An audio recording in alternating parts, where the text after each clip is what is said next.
warn you and I warn myself from something that's very, very easy to do right now. It's a subtle point, but it is extremely dangerous. And that is focusing on the problem itself. See, one of the most powerful stories to me is the story of Musa alayhi salam in front of the Red Sea. I feel like within this story, it's like a narrative that explains our whole condition and the reactions that we have when we are faced with challenges. And Allah subhanahu wa ta'ala shows us in this story, He compares and contrasts the reactions of different people to the same external event or the same external obstacle. فَلَمَّا تَرَاءَ الْجَمْعَانِ قَالَ أَصْحَابُ مُوسَى إِنَّا لَمُدْرَكُونَ. When Musa alayhi salam is now trying to escape Pharaoh, there's a Pharaoh following behind with his army. And now him and his people are they're in front of the Red Sea. And there's an army behind them. And this is a superpower army. And they're a group of slaves. And now they're put in this very, very difficult situation. Do we find ourselves in a difficult situation just now? We are in a very difficult situation. And Allah says, when the two groups saw each other, the people of Musa, قَالَ أَصْحَابُ مُوسَى إِنَّا لَمُدْرَكُونَ. The people of Musa alayhi salam said, we will indeed be overtaken. We indeed will be overtaken. إِنَّا لَمُدْرَكُونَ. And that's a very natural reaction to being stuck in front of the Red Sea with a superpower army behind you. It's a natural reaction that we had. But I want to tell you something amazing, and that is the reaction of Musa alayhi salam. In that same exact situation, he's looking at the same situation, but his basira, his heart is looking at and focused on something else. قَالَ كَلَّا. He said, no, by no means. The word كَلَّا, as you know, is a very emphatic no way, absolutely not. قَالَ كَلَّا إِنَّ مَعِيَ رَبِّي سَيَهْدِينِ. Indeed, my Lord is with me, and He will guide me through this. The reason why I love this story so much is because this story isn't just a story. It's awesome, it's something we tell our kids, but it isn't a bedtime story. It is a sign, and Allah actually continues to say إِنَّ فِي ذَلِكَ لَآيَةً, that indeed in this is a sign, but most people don't get it. Most people don't understand. It is, you and I are never going to be in front of a large body of water with an army behind us, but we are going to be put in situations where we feel trapped. And we are going to be put in situations where we don't see a way out. And we feel that way just now. We feel that way politically. We feel that way socially to a large degree. But what's so powerful here is how. How was Musa alayhi salam able to respond in that way? How was he able to say, no, we will not be overtaken. No, I'm not going to be taken. I'm not even worried that we're going to be overtaken. Why was he able to do that?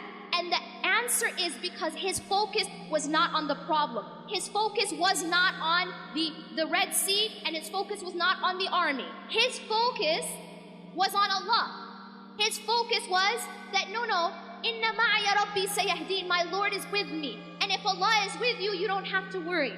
He will guide me through. Allah is teaching us a timeless lesson. We're going to be put in situations where we feel trapped. That's a promise. We're going to be put in situations that look impossible. And what also strikes me about his story is that he didn't know how he was going to get out of that situation. It's not like people were going around splitting seas. This wasn't like a regular occurrence. And yet he did not worry, even though he didn't know how.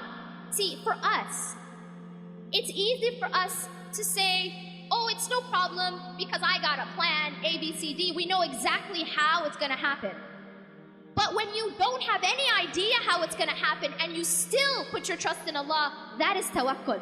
He knew Allah is with me and He will guide me through. Now y'all are going to say, but what about doing our part? What about doing our part? And the reality is, what's so beautiful about this story is that although obviously Allah subhanahu wa ta'ala was going to save him, Allah still asked Musa alayhi salam to take action. He's asked him to do something. He asked him to take his staff and strike the sea. And so he was still asked to take action. We are still asked to take action. Tawakkul and action are not separate. They have to go together. I'qilha wa tawakkal, as the Prophet ﷺ says, that you have to tie your camel and at the same time your trust is in Allah. Don't think that they're separate. So often I hear this translated as, tie your camel and then put your trust in Allah.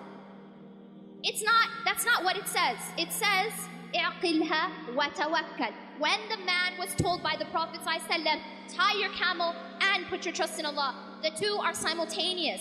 We don't work and then depend on our work and depend on our deeds for results. No, we work and we depend on Allah for results.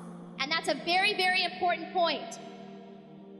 One of the things that happens a lot, and this is a pitfall that a lot of us activists fall into, is that we put our trust in our own activism. We put our trust in our own activism. And so what happens is when we don't see the exact results that we wanted, we lose hope. Inna lamudrakun. We have that attitude of we're going to be overtaken. But you see, if you put your trust in Allah subhanahu wa ta'ala, regardless of what you're seeing, you know that He's got your back. And that's what happened with Musa alayhi salam. He was told to strike the sea, so he's taking an action. But, this is an important point, it is not his action which caused the result. Why did he strike the sea? Because it was Allah who told him to. It was part of his worship. Every single thing that we are doing of our activism should be part of our worship. But we should never believe that our opening, that our salvation, that we're going to be saved because of our actions, because of our activism. We don't get saved because of our activism. We get saved by Allah. And this is a very, very important point of our tawheed. To understand it's only Allah who saves us. It's only Allah who provides the opening. He is Al-Fattah. He is Al-Fattah. I'm not Al-Fattah. You're not Al-Fattah. We're not, as organizations, Al-Fattah. We don't change our circumstances. Allah changes our circumstances. But here's a very important point about the formula for change. إِنَّ اللَّهَ لَا يُغَيِّرُ مَا بِقَوْمٍ حَتَّى يُغَيِّرُ مَا بِأَنفُسِهِمْ. Yes, Allah is the one who changes our circumstances. But Allah also says that indeed Allah does not change the condition or the circumstances of a people until they change what's inside themselves. There is a job that we have to do. There is a striking of the sea that we have to do. But we have to, at the same time, never despair. We have to, at the same time, have the attitude of Kalla inna ma'a rabbi sayahdeen. Indeed, my Lord is with me and He will guide me through. This is extremely essential. And I will tell you this. If you are focused too much on the problem, you will have the reaction of Bani Israel.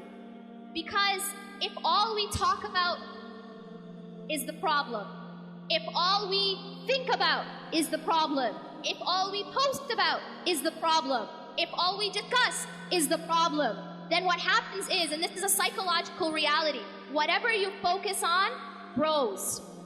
Whatever you focus on grows. This is why Allah subhanahu wa ta'ala told us to focus on dhikr. That the more that we focus on the remembrance of Allah, the bigger the importance of Allah subhanahu wa ta'ala is in our lives.